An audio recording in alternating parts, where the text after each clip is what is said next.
Well, first up, France's President Emmanuel Macron on Monday accepted Prime Minister Sébastien Lorneu's resignation, said the presidency, plunging the European nation further into political deadlock. Lorneu's resignation was unexpected and unprecedented and marked another major deepening of France's political crisis.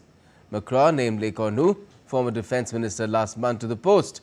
But the largely unchanged cabinet lineup he unveiled late Sunday was met with fierce criticism across the political spectrum. Lorneu had faced the daunting task of finding approval in a deeply divided parliament for an austerity budget for next year. Lorneu's two immediate predecessors, François Bayrou and Michel Barnier, were ousted by the legislative chamber in a standoff over the spending plan. According to official data, France's public debt has reached a record high. French stocks dropped sharply, as did the euro, on the news of the resignation. Lorneu handed his resignation to Macron on Monday morning.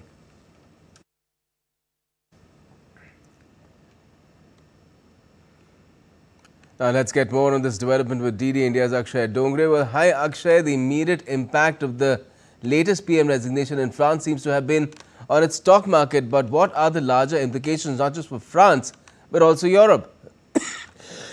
Well, the kind of political instability that we have seen in France, that is also one of the largest economy of Europe, clearly also shows the kind of turmoil that is there present in the European countries, especially when it comes to political crises. This is the fifth prime minister in 2 years for Macron after he was re-elected in 2022.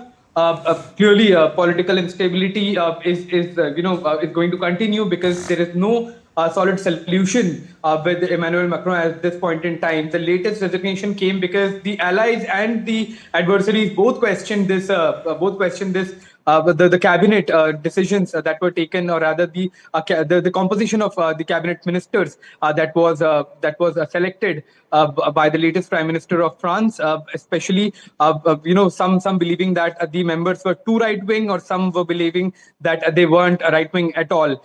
So it's also besides the kind of budget issues that we are seeing in France, especially with the people calling for higher budgets on the 1%, on the richest of France, and then opposing any kind of budget cuts when it comes to social security and other kind of programs. Besides this, political turmoil in terms of political ideology, and the members who are getting selected or who are forming the government is a big crisis that has emerged in front of Emmanuel Macron. But as far as larger implications are concerned, clearly, it is going to give further, leverage to US as far as its own economic policies are concerned, with especially the kind of instability, political instability, as well as economic instability that we are seeing in France. Also may mean that there can be an entire different kind of results we can see if France goes to votes, and especially with the opposition asking for resignation of Emmanuel Macron at this point in time, with the repeated changes in the government and no political stability, it's highly likely that we can see a total paradigm shift in French politics in the next election, whenever they happen. Well, certainly that is a possibility. And Akshay, is Macron really running out of options now as to who he could call upon to take on the mantle of his premiership? Because more than being an exalted position, it now resembles a guillotine. Well, absolutely true. That's absolutely correct. Emmanuel Macron started running out of option after the third prime minister resigned, and now this is the fifth one. We don't know who is going to be the sixth. Emmanuel Macron is bringing some of his closest allies in the political circles for this very important position, but none of them has held on to the position of the prime minister, and that certainly has eroded power of Mr. Emmanuel Macron himself.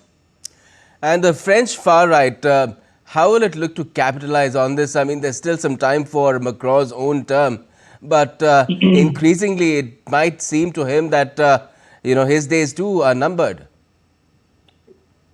Well, it's a classic example of "we told you so" as far as the French right wing is concerned. They are saying that we said that Mr. Macron will not be able to provide any kind of security to the people, any kind of social security, any kind of financial security, and they are now claiming that they had already predicted his term to be like this, especially with the political power of Emmanuel Macron shrinking as with every passing year, and the right wing making more and more gains with Ms. Le Pen herself being a very vocal critique of Emmanuel Macron, and a rising political leader in the French politics. But once considered a pariah, the right wing are making steady gains into the French politics, and it seems that this kind of instability will become a perfect ground for the right wing to grow more and more in numbers, especially with the kind of austerity measures that are being talked about, and the kind of insecurity that there is